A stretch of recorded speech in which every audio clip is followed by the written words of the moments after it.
Bismillahirrahmanirrahim. Assalamu alaikum. Welcome to my YouTube channel. Our today's word of the day is shore up. The meaning of the word shore up is to support, to strengthen, to bolster. Shore up mean किसी को support करना, किसी की मदद बनना, किसी की ताकत बनना.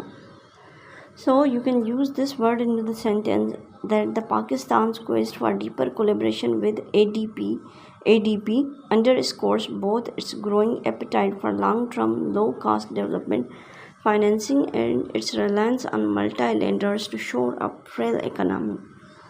अब इस सेंटेंस की जो मीनिंग है वो क्या है? पाकिस्तान की क्वेस्ट मतलब उनकी जो है वो क्वेस्ट हम किसे कहते हैं? थर्स्ट को कहते हैं, जिसे हमें पानी की थर्स्ट होती है. तो यहाँ पर भी वही मिसाल देते हैं कि पाकिस्तान की जो क्वेस्ट है किसकी, वो डीपर कोलेब्रेशन कर रहा है अभी किससे? एडीबी मतलब एशियन डेवलपमेंट बैंक के.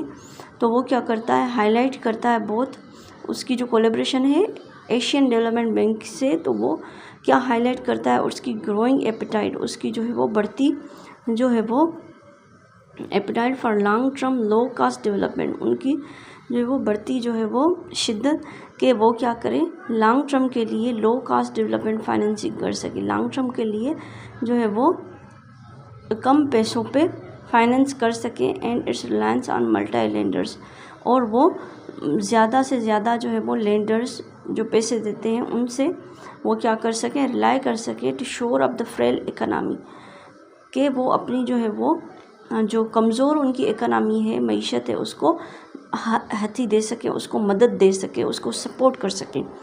सो होपफुली आपको समझ आ गया होगा. एंड द मोस्ट इम्पोर्टेंट जो डिफ़िकल्ट वर्ड्स है मैं आपको बताती चलूँ कि शोर up basically it is a phrasal verb. शोर अप क्या है? क्योंकि ये दो वर्ड्स को मिला के बना है, एक शोर एक और अप. शोर up is a phrasal verb. It is a phrasal verb क्या होता है? Phrasal verb is a combination of preposition and verb और एडवर्ब. जैसे कि आप देख सकते हैं कि अब क्या है? वो प्रीपोजिशन है. एंड शोर क्या है? वो क्या है? वर्ब या एडवर्ब हो सकता है, कुछ भी हो सकता है अकॉर्डिंग टू द सेंटेंस या वर्ड. तो फ्रेजल वर्ब क्या होता है? It is the combination of preposition और the verb and adverb. And ADP मतलब एशियन डेवलपमेंट बैंक.